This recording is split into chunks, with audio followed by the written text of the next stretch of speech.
Picture this. It's a normal morning until it isn't.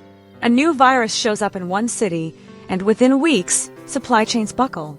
A cyberattack hits a power grid, and suddenly hospitals are on backup generators. A heat wave turns into a wildfire season, and then into an insurance and housing crisis. The pattern is the same. The shock arrives fast, and the consequences spread faster.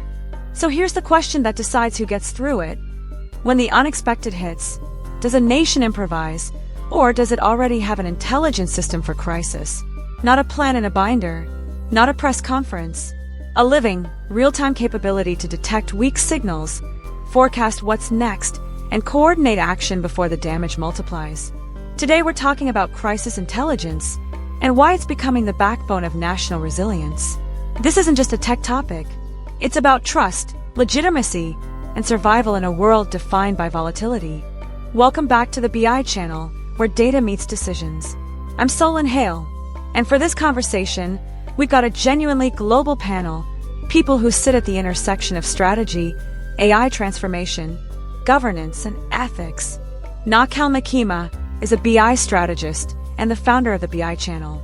Dr. Lian Zhou is an APAC AI transformation expert who's seen real-time crisis systems deployed at scale. Maria Alvarez leads data governance efforts across LATAM, where community realities shape what resilience actually means. Jonas Richter is a European compliance and ethics specialist because crisis response without ethics can become a crisis of its own. And Aidan Vox is an AI futurist and emerging tech analyst focused on what's next and what's coming faster than we think.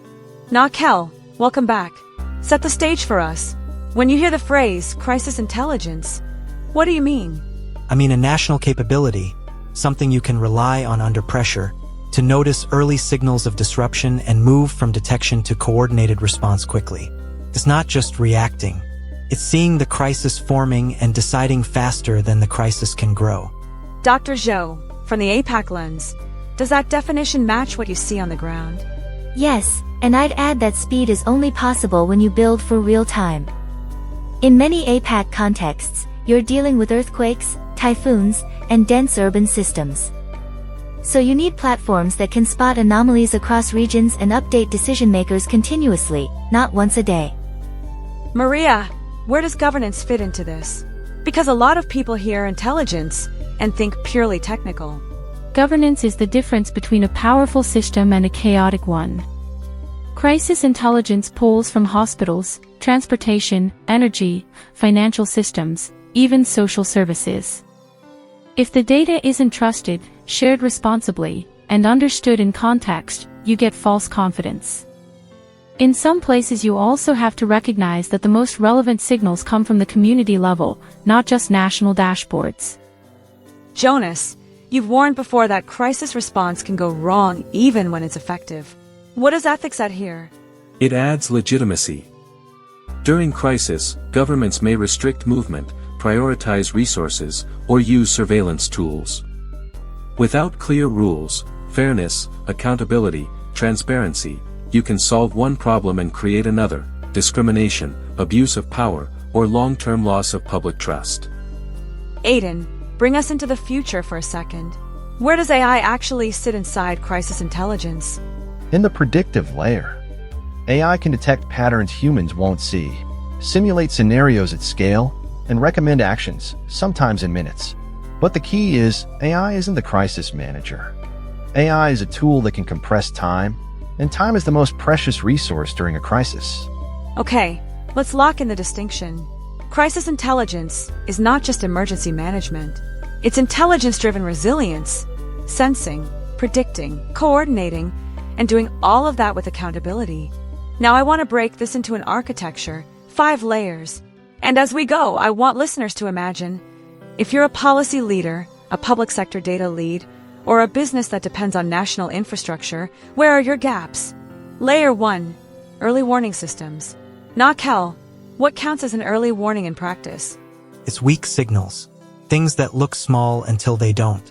A subtle shift in emergency room intake, unusual shipping delays across a corridor, a spike in failed login attempts against government systems, or price anomalies in critical commodities. Early warning is pattern recognition plus the ability to escalate those signals to people who can act. So not just collecting data, interpreting it and routing it. Layer 2, real-time monitoring networks. Dr. Zhou, paint that picture. Think sensors, satellites, IoT devices, logistics telemetry, weather systems, grid monitoring, combined into national or regional dashboards. But the dashboard is the last mile. The core is the network, data pipelines that stay up under stress, models that update continuously, and shared visibility across agencies so you don't have 5 departments arguing over 5 different versions of reality. That version of reality line matters.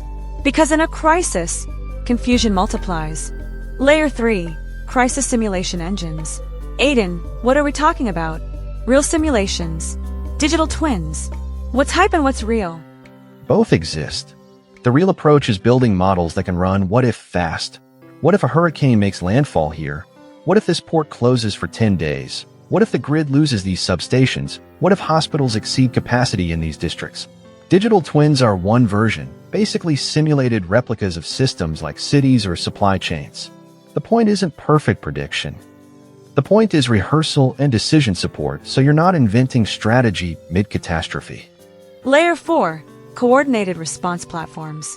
Maria, this is where data meets operations, right? Exactly. You need systems that connect agencies, hospitals, emergency responders, logistics providers, and local governments. And you need workflows. Who requests resources, who approves, how it gets tracked, how citizens get updates, how misinformation is handled. Coordination is not a meeting. It's a platform plus process, tested before the emergency. Layer 5, ethical crisis governance. Jonas, what does that look like when everything is moving fast? It looks like pre-agreed rules and oversight that don't disappear during stress. Clear criteria for prioritization, audit logs on automated decisions, transparency about what data is used and why, and routes for redress when people are harmed by decisions. If you wait until the crisis to decide what's acceptable, you will make decisions you regret, and the public will remember. So the 5 layers come together like this. Detect early, see the present in real time, simulate the near future, coordinate action, and govern ethically. That's crisis intelligence. Let's talk about power, because this changes the global pecking order in ways people don't always say out loud. How does crisis intelligence reshape national strength? Recovery speed becomes competitive advantage. If you can take a hit and bounce back quickly, your economy stabilizes faster, your businesses retain confidence, and your institutions look competent. Over time, that attracts investment and talent. And it protects public trust. In many countries, people judge the state during emergencies more than any other time. If support arrives fairly and information is credible, trust rises. If it's late, confusing, or biased, you don't just lose that crisis, you lose the next one too. There's also continuity. A lot of crises are supply chain crises in disguise: food, medicine, fuel, semiconductors. Nations that can monitor and reroute flows quickly can keep factories running and services stable. That's strategic. But the ethical side is part of power too. A government that responds effectively but violates rights can face backlash, lawsuits, and long-term legitimacy damage. Strength that relies on fear is fragile. And prediction is leverage.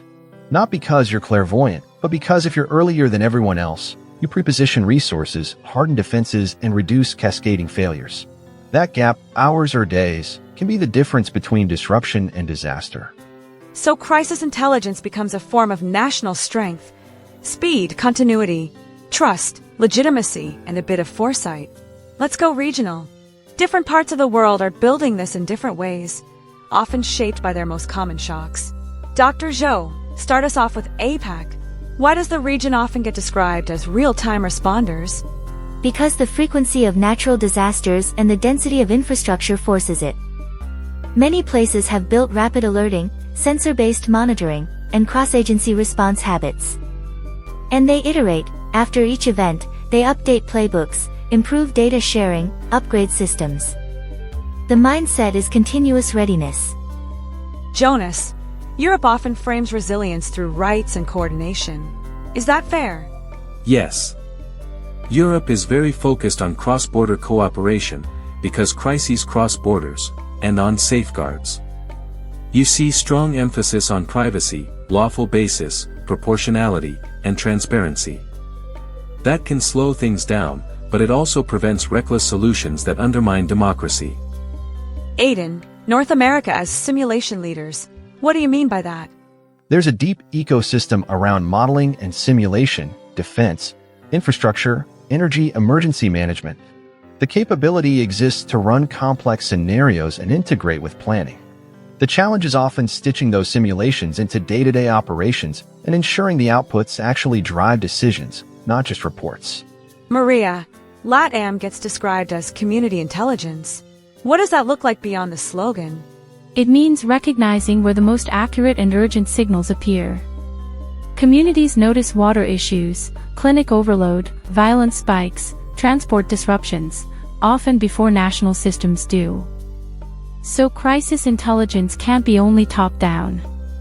It has to include local reporting, local data stewardship, and feedback loops where communities actually see action from the data they provide.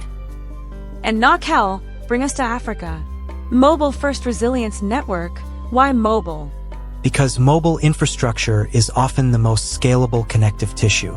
It can support early alerts, coordination, digital cash transfers, community reporting, and rapid communication, even where other systems are uneven.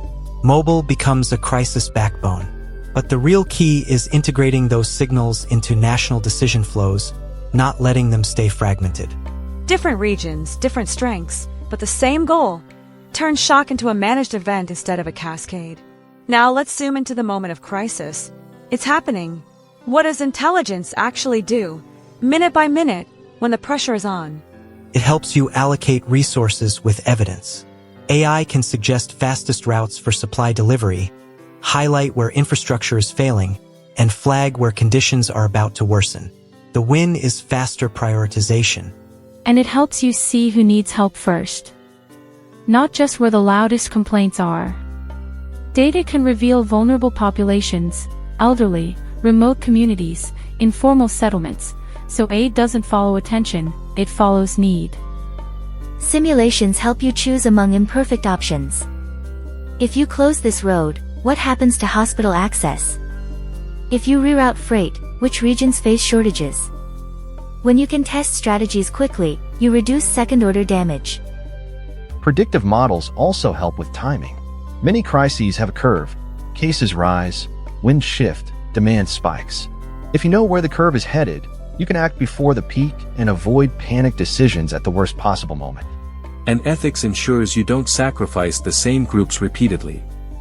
Crisis systems can accidentally encode bias, who gets flagged as risky, who gets denied services, who gets surveilled. Governance makes sure the response protects people, especially those with the least power to push back. I want to underline that intelligence isn't just speed. It's also precision and fairness. Let's talk about failure modes. Because a lot of nations, organizations, and agencies think they're prepared until they discover they're not. What happens when crisis intelligence is weak or missing? The obvious issue is delay. If information arrives late or doesn't connect across agencies, response becomes reactive. And reactive means you're always behind the wave. You also get harmful decisions. Without safeguards, emergency powers can become blunt instruments. People can be unfairly restricted, targeted, or excluded from support. And once that trust breaks, compliance drops, then the crisis gets harder to manage. Supply chains become uncontrollable. If you can't track what's happening in real time, you don't know where shortages will appear until they're already visible on store shelves or in hospitals. And the danger is cascading failure. One disruption triggers another. Energy affects water, water affects health, health affects labor, labor affects logistics. Without models and coordination, those dominoes fall fast. But the biggest loss is trust. In a crisis, people will tolerate inconvenience if they believe the system is competent and fair. If they don't believe that, even good interventions face resistance. Trust is the asset that makes every other action work. So the cost of weak crisis intelligence isn't just higher damage. It's weaker legitimacy, weaker economics, weaker social cohesion. Let's leave listeners with a practical roadmap. If a nation, or any large public system, wants to build crisis intelligence, where do you start? Give me the building blocks, not the buzzwords. First, establish early warning capabilities. That means defining what signals matter, building detection pipelines, and creating escalation paths that trigger action, not just alerts. Second, integrate community-level data. If your system can't hear local reality, it will misread the situation. And invest in the governance that makes sharing safe and trustworthy across municipalities and agencies. Third, set ethical crisis governance before the crisis. Define proportionality, transparency requirements, accountability mechanisms, and auditability for automated decisions. Build trust into the design. Fourth, invest in real-time monitoring networks and resilient infrastructure, data architectures that keep working under stress. It's not glamorous, but it's what prevents blindness during disruption. Fifth, develop simulation engines and decision support tools that can be used routinely, not only once disaster strikes. The best time to test your crisis models is on a quiet Tuesday, not during a major incident. And I'll add one more connector. Practice. The systems don't matter if people don't know how to use them together. Exercises, drills, cross-agency protocols, because technology without coordination is just expensive confusion. Before we close, I want to pressure test one tension that always comes up. Speed versus rights. Central control versus local reality. Automation versus accountability. Is there a single principle you'd leave leaders with? Design for human dignity under stress. If your crisis system can't explain itself and can't be challenged, it will eventually harm people, and then it will be rejected. Don't mistake data volume for understanding. The best systems listen to communities and translate that into action quickly and fairly. Build for continuous operation. Crisis intelligence isn't a feature you switch on. It's a capability you maintain. Treat trust as a KPI.